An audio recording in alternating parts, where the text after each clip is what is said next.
ស្រណោះម៉ែថ្នមទីបីតតឹងលើកដាក់ឡាយអងរឹងដៃម្ដាយទាញខ្សែពេលណាកូនឃ្លានកូនស្រែករកម៉ែម្ដាយស្ទុំថ្ន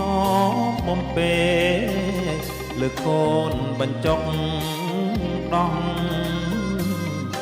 អាសូមម៉ែទ្រាំដេកលើភ្លើងក្តៅមុខម៉ែហើមស្រមើម៉ែនៅតែនំยังហើយនឹងឈាមគិតទៅវត្តអមកូនជុងងាយកូននោះម៉ែលៀងពុំស្ងួត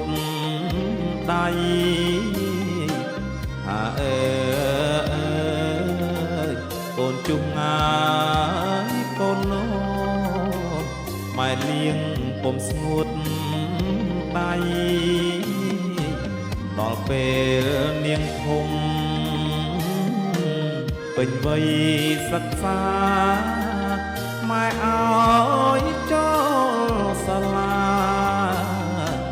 ហើយណាកូនថ្លៃម៉ែទិញសំពត់ហៅអាវសាស្បៃពុតគុំមហោចំណៃកបថ្លៃគ្មានចន្លោះអោណាកូនថ្លៃមានម្ដាយអើយថ្ងៃស្អែកញ៉ាយបែកហើយ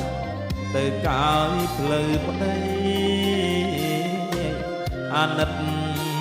កូនណាស់ពុំតន់យល់អ្វី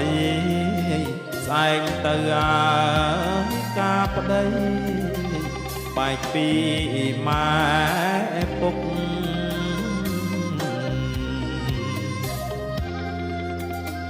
ស្អែកទៅអា